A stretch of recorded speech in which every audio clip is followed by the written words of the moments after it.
Cricket से जुड़ी तमाम खबरें, वर्ल्ड रिकॉर्ड, आईसीसी रैंकिंग और आने वाली सीरीज के शेड्यूल से बाखबर रहने के लिए सब्सक्राइब करें बीओ ऑफिशियल चैनल को और दबाएं बेल के बटन को ताकि आप हमारी लेटेस्ट वीडियो सबसे पहले देख सकें। शुक्रिया।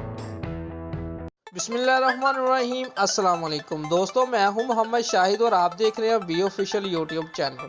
दोस्तों, वीडियो को लाइक करने के साथ साथ अपने दोस्तों को व्हाट्सएप और फेसबुक पर भी लाजमी शेयर कीजिए। Viewers, ICC cricket world cup 2019 के लिए हतमी 15 रुकनी कौमी स्क्वाड का ऐलान कर दिया गया। फास्ट बॉलर वहाब रियाज, मोहम्मद आमिर और जरहाना मिजाज बल्लेबाज आसिफ अली को मेगा इवेंट का टिकट मिल गया है। फहीम अशरफ, आबद अली और जुनैद खान स्क्वाड से बाहर हो गए हैं।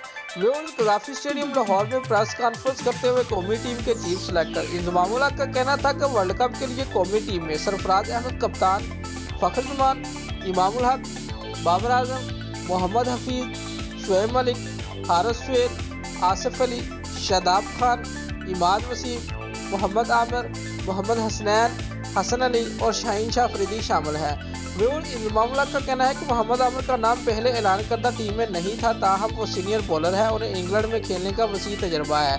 उनका इकोनॉमी रेट अच्छा है। चीफ सेलेक्टर ने कहा कि मोहम्मद आमिर और वहाब रियाज की शक्ल में तजर्बा टीम में आएगा। व्यूअर्स, इंजमामुल हक का कहना था कि आबद अली को बाहर करना इतना आसान नहीं था, लेकिन आसिफ अली ने इंग्लैंड में अच्छी बैटिंग की और इंग्लैंड की पिच और कंडीशन जो नजर आ रही उसमें छठे और 7वें नंबर पर ऐसा प्लेयर जरूर होना चाहिए जो रन कर सके। वाज़ेह है कि वर्ल्ड कप से कबल पाकिस्तान ने 24 और 26 मई को बांग्लादेश और अफगानिस्तान के खिलाफ वर्ल्ड कप के वार्म अप मैच खेलना है। अफगानिस्तान के खिलाफ वार्म अप मैच 24 मई को ब्रस्टल में मुनक्किद होगा, जबकि बांग्लादेश के खिलाफ 24 मई को कार्डिफ में वार्म अप मैच होगा। 31 मई को कौमी टीम वेस्ट इंडीज के खिलाफ ट्रेंट ब्रिज में अपना पहला मैच खेलेगी। दूसरा मैच 3 जून को इंग्लैंड के खिलाफ ट्रेंट ब्रिज में होगा। दोस्तों, अगर आपको हमारी ये वीडियो पसंद आई है तो लाइक और कमेंट लाजमी करें और हमारे चैनल को सब्सक्राइब करना मत भूलिए। शुक्रिया।